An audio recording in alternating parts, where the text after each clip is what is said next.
తెలంగాణ గొంతుకే అజెండాగా పార్టీకి పూర్వ వైభవమే ధ్యేయంగా ప్రజా క్షేత్రంలోకి వెళ్లేందుకు సిద్ధమయ్యారు గులాబీ బాస్ కేసీఆర్.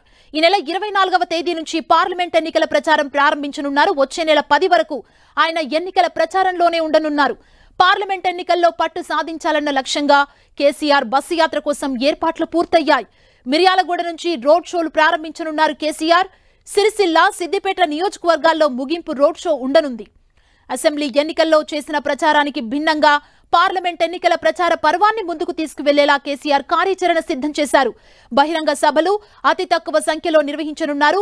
రోడ్ షోలకే అత్యధిక ప్రాధాన్యత ఇవ్వాలని కేసీఆర్ నిర్ణయించారు. తన ప్రచారంలో బహిరంగ సభల కంటే రోడ్ షోలే ఎక్కువగా ఉండేటట్టు చూసుకున్నారు.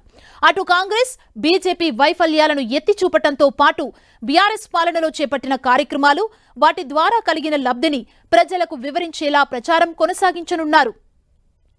కేసీఆర్ ఓవైపు రోడ్ షోలు నిర్వహిస్తూనే రైతులను కలుసుకునేలా బీఆర్ఎస్ ప్రణాళికలు తయారు చేసింది.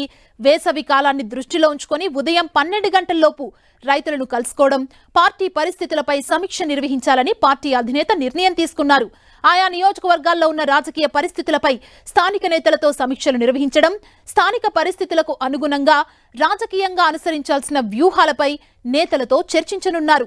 సాయంత్రం 2 నియోజకవర్గాల్లో రోడ్ షోల ద్వారా సమావేశాలు నిర్వహించాలని పార్టీ నిర్ణయించింది. గులాబీ బాస్ బస్సు యాత్ర కోసం 3 బస్సులను సిద్ధం చేశారు. అసెంబ్లీ ఎన్నికల సందర్భంగా కేసీఆర్ కోసం ప్రత్యేకంగా తెప్పించిన బస్సును సిద్ధం చేశారు. ఈ అత్యాధునికమైన బస్సుతో పాటు మరో 2 మినీ బస్సులుండనున్నాయి. వీటిలో అన్ని సౌకర్యాలు ఉండేలా ఏర్పాట్లు చేస్తున్నారు. బస్సు యాత్ర నిర్వహణకు అనుమతి కోరుతూ ఎన్నికల సంఘానికి పార్టీ నేతలు ఇప్పటికే వినతి పత్రం అందజేశారు. బస్సు యాత్ర ప్రారంభించేందుకు 3 రోజుల పాటు సమయం ఉండటంతో ఎన్నికల సంఘం నుంచి అనుమతి దక్కడం లాంఛనమే అని గులాబీ నేతలు చెబుతున్నారు. బస్సు యాత్రల ద్వారా క్షేత్రస్థాయిలో ప్రజలు ఎదుర్కొంటున్న సమస్యల్ని బీఆర్ఎస్ అధినేత కేసీఆర్ స్వయంగా పరిశీలించనున్నారు. రాష్ట్రంలో అసెంబ్లీ ఎన్నికలకు ముందు కాంగ్రెస్ ఇచ్చిన హామీలు అమలు కాకపోవడంతో కాంగ్రెస్ పార్టీని ఇరకాటంలో పెట్టేందుకు ఆ అంశాలను తన ప్రచారంలో ప్రస్తావించనున్నారు. ప్రభుత్వ వైఫల్యం కారణంగానే తెలంగాణలో కరువు పరిస్థితులు ఏర్పడ్డాయన్న వాదనని ప్రజల్లోకి తీసుకువెళ్లనున్నారు. ఇదే సమయంలో విభజన అంశాలను తెరపైకి తెచ్చి బీజేపీని టార్గెట్ చేయనున్నారు కేసీఆర్. హైదరాబాద్, చేవెళ్ల, మల్కాజ్గిరి నియోజకవర్గాలు మినహా అన్ని నియోజకవర్గాల్లో కేసీఆర్ రోడ్ షో జరగనుంది.